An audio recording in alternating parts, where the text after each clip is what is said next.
I he tau koe ni koe tau whakahistoria ia ki he mo'ui ai toko taha koe ni pia behe whoke sias Immanuela I he tau tahiu e wafe tahani ma ai a koe tau ia o kakato ai e tau e whango fulu ai hanga he o tua o ui ia koe uhi koe lau maari e o e tangata ke whakamu'ui taha ene ngahi whakaukau ka minga he kawenga lahi koe ia o ene ngā ue koe whekau he o tua ke amu ki mamane o lesi sita ai hingoa o e toko taha kotoa te I he tohi o e mo'ui. Koe tau sio o kupuna he wakapuna me he whonua ke he whonua o au o ne heka he waka o ne wholau me he motu ki he motu au ke ne alu o wholau he wheituu I loa hanga he tapa keke hange koe ko Thailand hange koe ko India hange koe ko Otpahama pe me ngai wheituu koe a kakai hanga taha I loi koe hae fo I mo ni I mea I loto I a te ia o whakatatau ki he uia he o tua a nane whai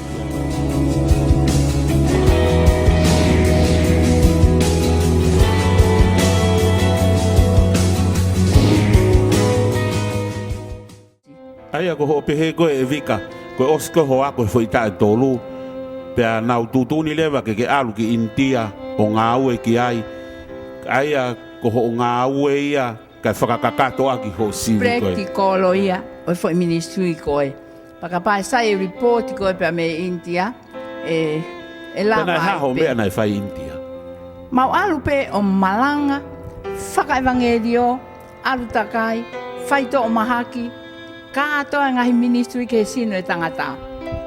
Koe ngawena kwa. Koe ila pe koe mo ni en pe toluen. Hange koe ho foi te algo ki Indiana hange na ke whaua e foi hiwa koe koe ia pe kai. Ai mo ui koe kumu. Koe foi vaia. Koe whakaukau na whaidifia alupa koe o whofke kismasi. Kupa ke tukang hok family, pia mo hok mali, pia mo mea katoa kau alu au. Pau whamana wahe tala noa koe ke ale kau misnare o mate pia me India. I ngai alu. Pau ka mata lewa ke uno fo ke taimo ta pe ko heka ke kuka whaka uri ki he apea ko ke kolisi. Mo whakakau kau ke o tua mo ene ngawe. O ka mata lewa ke whanau I mai ai e lau maare ma leonika te au ai ki fo hiwa. Ta koani koe mo ui ia. Koe kumi pe ke te mo ui maa oni ke tatau pe mo o tua. Tatau ai pe mo ui mo I mate, ko no I ngā ia koe o ngongo I mate. Nai te wila te walo haa mo ui mai. He ka pau he kai te ke mate I ha whainga taa. Te ke mate ko he atakai, he mahaki, he uli. He ngai uni mea koe o whonua. Anau pe he pakono mo ni na e ope o au ki ai kana e kei mo ui pe. Ka mare I ai pe hono whao ai pe fo hiwa ko ia. O alu ai pe o au ke fo mea ko ni neongo koe a ko whoa ke atu au maa. O hiwa ia ko ia kai pe ngare ia te au ko whao ia e lau maare maano ni. O whakawhasi pe ia. Pa osika pa o alu.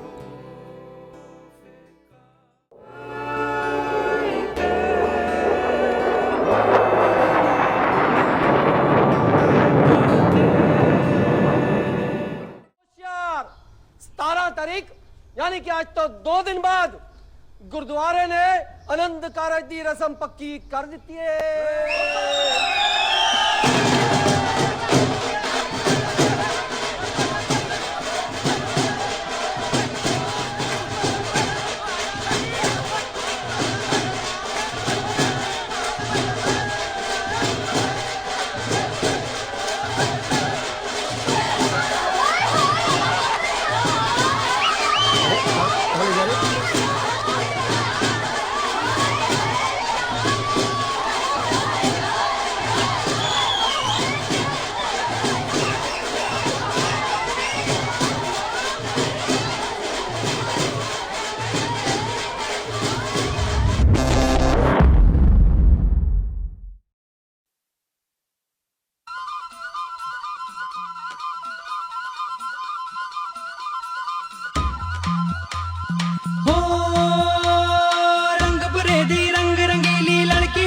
छबीली उस दे चंचल नैन कटा और चंचल नैन कटार ते उसका रूप बना हथियार उसके रूप से कत्ल हुए तो चर्चा शुरू हुआ नगाड़ा नगाड़ा नगाड़ा बजा नगाड़ा नगाड़ा नगाड़ा बजा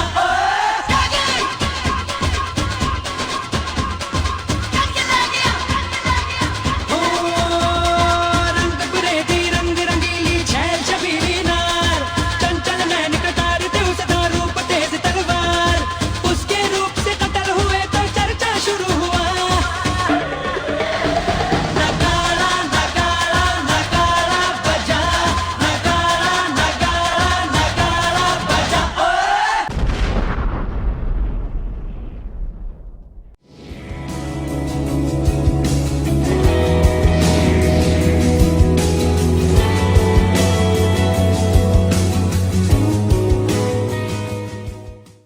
Aia koe tau tahewa fitu, walu fitu ia.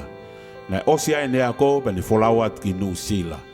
Pea ki India o ne lava lele ne feinga whakaako, pa mo mea kotoa na ne ai. Pea i tau tahewa walu. Walu na kumau koe ai visone me o tua ke walo le sita kakai he tohi o mo. Whetauraki pia mo e pālangi o kune whi mau. Hataha ke alo ako skola, ke alo ngawe skola sipi he. E mawia na stasi site ne takai a mamani. Taimia koe ako e fuwaka ia evangelio a mamani. Na e tau ia i Fololita i he taulanga ko Temba. Te pile ke mau alu ki Samaika. Koe ngahi mea whakaofo i e te sio ke whamo ui e otua. Ai kakai i Samaika. Nau alu ia o mau ia o au ki he api ko ia e fuu tamata mea i loa ko Bob Marley.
Aruleva i Samaika ki Haiti. Ki Haiti. Ko Haiti ko e whunua masiva taha ia i he Karipiani. Ia. Masiva ange whau. Kai maali e mau alu, koe whakifua si o e. I e mea whakaririfu. Koe whanua ka koe me koe tō lahi o nau lotu whakavutu. Lotu vutu, koe lotu te volo. Ai e haupe e whanga a witch. O nau whakasio mau whae tau lotu. O nau haupe whakasio mai matapa. O nau sio mai koe ki whale lotu. O nau ira kau karistiane mo oni. O koe mama ia ho nau lae. O ne hulu i ai tohi. I ho nau whatwhata. Ai koe tohi tāpū ia. Pa nau iro lewa, koe karistiane mo oni ia. Koe real Christian. He keke na wala nau tōru ia ki ai. Koe kakai koe ku ta e mama. Mo ta e tohi. Koe au nau tāke tiki ai. Ai koe ne osi pe koe e malanga mo tuku atu koe ai kakai. Nau mao pe mat whare taki ia. O hoka i lewa o nau interest pe na tōru ia he tāngata. Ke whakatare tō tō awe ofa whi lau ki he. Pea tokoto ai pe tahai a koe aku mate. Ke osi hono tō tō nano o whakatare ia o awe. Pau koe ke tokanga pule anga ia. Ke launga koe a. Koe nau lo tui me nau tui. E whaman wahe a.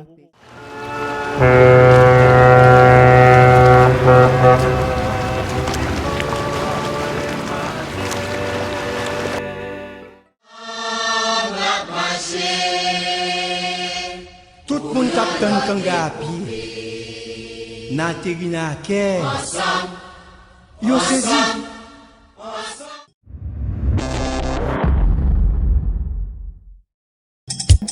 Koe kutong si oe, he tangi ai pua kami he tangata. Koe mooni. Kau si oe fo tafa aki. Kai whaanga Kai kia hapoaka, kai kia hawhanganga, kai kia mea. Si o tau koe motu au tu tafa aki. Ko ia o kuhau me hono ngutu a le o ko ia, he? Koe pepea he tafa koe koe fefine ia, he? O mene whai ia e tangi koe fupusi a tata ia. A tata ia koe whilau maari e whakapusi ia. Nai hui ai pau hau ia me hono ngutu. Si mea kotoa ko e kakai koe o kui loto koe whenga lau maari e na nau ohake ai ki nau toru.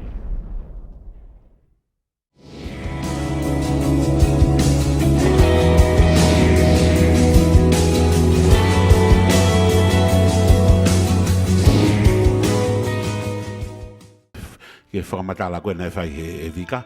E tau tahiwa waluhiwa he ne whoki mai koe ia pe mei pahama. O ne whoki mai o ne hifo he ni ke he kau India kula. O mauai he oto e ne whekau koe ni ke hau ke he kau tonga. Panau manatu he taimi koe ia na amau na ne takai ai pe mei Arizona ki Texas ki Soleiki ki Nevada ki Reno.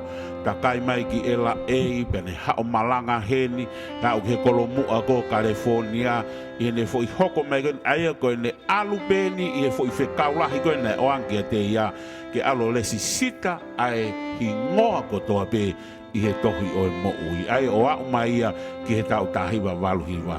Pea mi he tau tahiwa waluhiwa ke hiwa noa, pe hainga te au, ko e hiwa taha, hiwa noa, hiwa taha, na ne toi foki ai, ia ki lawenga maari o ngā we ai pea i he tau tahiwa hiwa ua pea na mau wholau mai ai pea mei timi pea mei lawenga maari o takai holo ai pea Amerikani pea mau foki koe ki Tonga na mau toi alu pea mei ai ki Nusila o takai holo ai i he malu ia o e tokai kolo pea mau toi hoko toi ki Australia i he hiwa wā pe o takai holo ai pa mau foki mai ai o mau foki mai pe o nofo e whawhikau i Nusila e nei whate fito e ne nofo i Nusila hono api pea mei ai ke tau ta hiwa tolu na mau whakatahai ki Tonga pea whai ai he ui he hiwa wā konferenisko e tokai kolo he hiwa tolu o mauai hono ui ke na hiki mai ai pea mokorini o na ngā ue ai i Arizona pea mo Texas poki.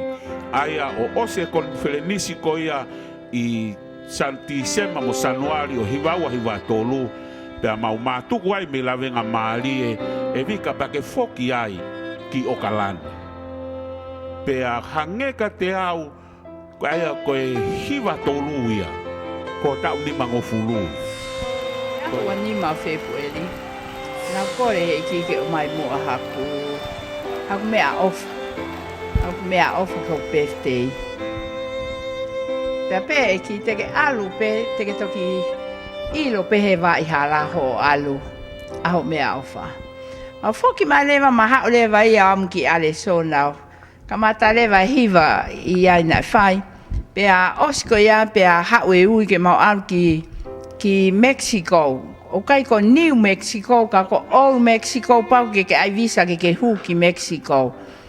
Pea mau hu lewa i ke ai mo mau kau hiwa ke ki siasiko ini.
fai kau palangia.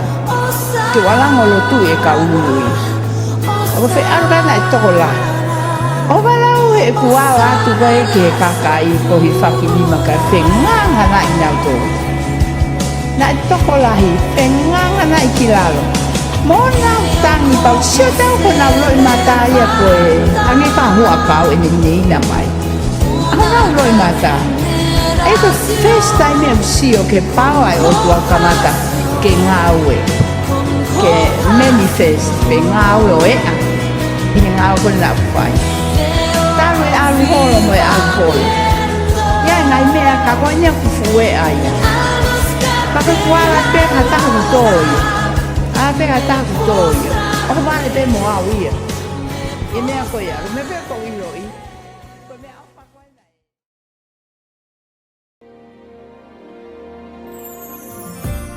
Holy Spirit, come and fill this place. Bring us healing. Na ngāue amiga na whanau amiga e aho ta ahuanima ko ia o Februari o e tau tahiwa whātolu. Ia whai mai e ne whanonga wa o mai ki he tau tahiwa o no nima. Aia ne hoko ai o ne tārea e ko si suklai si o furihi ai e ne ngāue ki he otu. Ia whai mai mea e ne whanonga o mai ki he fit nima. Toi furihi ai he otua e ne ngāue o whai pia maana. Te tānaki mai e iwi fo ou mo vi sone fo ou. Ia o mai ke tau tahiwa hiwa tolu. Pea hoko ai e ne hoko mai goeni o ne kore ke o tua ke o ange mua hane mea ofa. O ange pe mea ofa ke kau toa. O hanga he o tua o ange lau maarie ma o ni o whanau ia he tau tahiwa hiwa tolu ai si asi. Ko tui kono ngahi whaka iki iki o ngahi mea ko ia o kulawa pe ia ke mau ka koe tau ko ia aia i he tau tahiwa walu o no ki he hiwa ni ma. Aia koe tau whakakoloa ia he mo ui. Ai uia o tua ni hanga fuake ange iwe lau maarie ki he Palestino e siasi o whaia e ngā ue i kai ke ngata o whukotuku e siasi he weke whukotuku siasi a tangata ko e lau maarie ma oni ko e au ni hanga whukotuku e siasi pea kai ke ngata e we whakaiki ki he tau koe ni me hiwa tolu pe me hiwa wha pe me hiwa nima pe ngahi tau tātua ki ia ko ia ko e whukutau e whanoa le fai mai ai whanonga ko e koloa lahi pe me tāpua lahi o pai e ki i he ngāwe anga wheni. Mālo.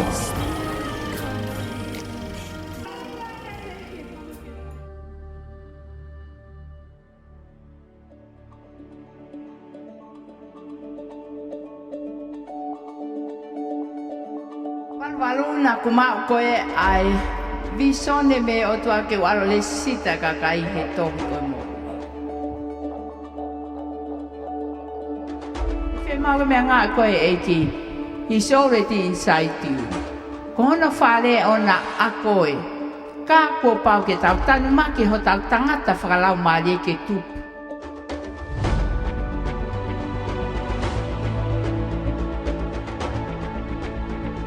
Whanga lau maari ke tupu pe au ka taimi pai ki tau toe lava o ta ofi ka lava lewa ke e au haa. Awa ne hape lava le ke tau tupo i lo whainga i mea whakaofo ai. Ai o tua hange koia ko maulere ai he taimi. Ke i kike ni hanga tāpa ki tau tō. Whatange i kike tā whakaata lau mane mano ni o sino whotaloto. Ke ne whainga i ngāwe whakaofo. Ke ne whainga i ngāwe kotoa pe ke ahonga ke kakai. Ke tanu make nau mo ui. Pea topa ki nau tō ke nau mai preanga he.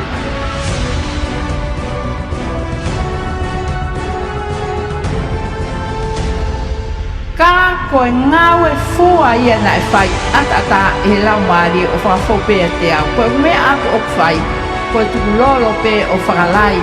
Ke lau maari e ke ne whai pe a ngawe ka te whakaongo